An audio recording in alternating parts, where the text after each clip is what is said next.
बाके बिहारी जी की एक भक्त का आज मन बड़ा उदास था, क्योंकि उसकी बहुत समय से इच्छा थी कि वह हरियाली तीज वाले दिन बाके बिहारी जी के स्वर्ण सिंहासन पर बैठे हुए दर्शन करे।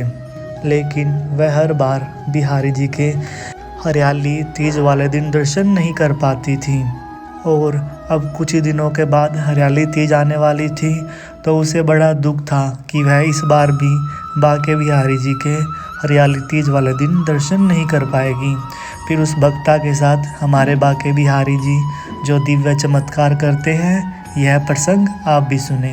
हरे कृष्णा, राधे राधे दोस्तों, मेरे यूट्यूब चैनल में आपका स्वागत है। आशा करता हूँ आप सब खुश होंगे, मंगल होंगे। प्रसंग अच्छा लगे तो राधे राधे कमेंट ज़रूर करें। अभी से कुछ ही सालों पहले की बात है। बीकानेर में बाके बिहारी जी की एक भक्त रहती थी, जिसके परिवार में उसका पति और उसकी 16 साल की बेटी भी रहती थी। उस भक्त के सिर पर हमेशा बाके बिहारी जी की धुन सवार रहती थी। अब बीकानेर से वृंदावन भी दूर था, तो वह हर बार बिहारी जी के दर्शन करने वृंदावन नहीं आ पाती थी।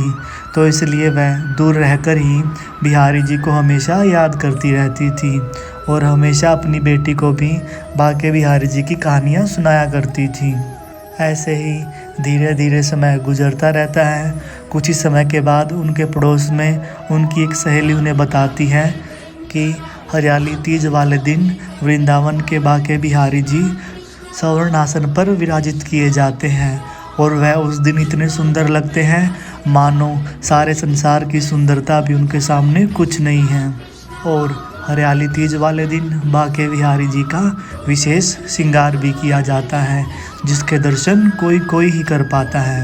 अपनी सहेली से यह सब सुनकर उस भक्त को बड़ी खुशी मिलती है और मन में एक इच्छा उत्पन्न होती है कि वह भी हरियाली तीज वाले दिन श्री बाके बिहारी जी के दर्शन करें। लेकिन उसको पता था कि ऐसा नहीं हो सकता, क्योंकि वह काफ़ी सालों से चाह रही थी कि वह हरियाली तीज वाले दिन बाके बिहारी जी के दर्शन करें, और अभी कुछ दिनों के बाद हरियाली तीज आने ही वाली थी। भक्त का मन बड़ा उदास था और दुखी था कि वह सोच रही थी कि काश बिहारी जी कोई ऐसा चमत्कार कर दे कि मैं भी उनके दर्शन करने के लिए हरियाली तीज पर जा पाऊँ। लेकिन उसको पता था ऐसा कुछ नहीं होने वाला, क्योंकि उसके पति हमेशा अपने काम में ही व्यस्त रहते थे। अगले ही दिन उस भक्त की बेटी को स्वप्न में बाके बिहारी जी दिखाई देते हैं और उन्हें कहते हैं कि बेटा, मैं तुम्हारी माँ को लेने के लिए आया हूँ। तो लड़की की जैसे ही आँख खुलती है तो वह अपनी माँ को बताती है कि माँ, मेरे सपने में बाके बिहारी जी आए थे और उन्होंने हरे रंग की पोशाक पहन रखी थी और वह मुझे कह रहे थे कि मैं तुम्हारी माँ को वृंदावन ले जाने के लिए आया हूँ। यह सब सुनकर वह भक्त भावुक हो जाती है और अपनी बेटी को जोर से गले से लगा लेती है और कहने लगती है कि बेटा, यह तो तुम्हें भी पता है और मुझे भी पता है कि यह तो संभव नहीं है। अब जैसे ही शाम को उस भक्त के पति घर आते हैं तो वह बताते हैं, मेरे पास फूफा जी का फ़ोन आया था और वो लोग हरियाली तीज पर बिहारी जी के दर्शन करने के लिए जा रहे हैं और अगर तुम चाहो तो तुम वृंदावन जा सकती हो। यह बात सुनकर वह भक्त बड़ी ही खुश हो जाती है और सोचने लगती है कि कहीं मैं यह सपना तो नहीं देख रही। फिर अगले ही दिन वह अपने फूफा जी और बुआ जी के साथ में वृंदावन जाती है और वहाँ जाकर देखती है कि हरियाली तीज वाले दिन बिहारी जी के मंदिर में इतनी भीड़ है कि मानो आज तो बिहारी जी के दर्शन हो ही नहीं पाएंगे।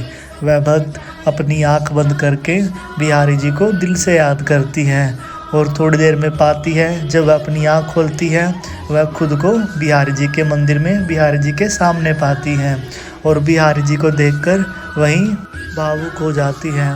उसे तो पता ही नहीं लग पा रहा था कि कहीं वह यह सपना तो नहीं देख रही, क्योंकि उसकी काफ़ी सालों से इच्छा थी कि वह हरियाली तीज वाले दिन बाके बिहारी जी के दर्शन करें और उसका यह सपना सच भी हुआ। भक्त की बेटी तब अपनी माँ को बताती है कि माँ, बिहारी जी ने वही पोशाक पहन रखी है जो मैंने सपने में देखी थी। तो वह भक्त अपनी बेटी को बताती है कि बेटी तूने कोई सपना नहीं देखा था, बांके बिहारी जी स्वयं हमें लेने के लिए आए थे। धन्य है ऐसे भक्त जिनकी भक्ति इतनी पावन और इतनी निश्चल है। ऐसे भक्त कभी कभी देखने को ही मिलते हैं। तो बोलिए श्री कुंज बिहारी श्री हरिदास।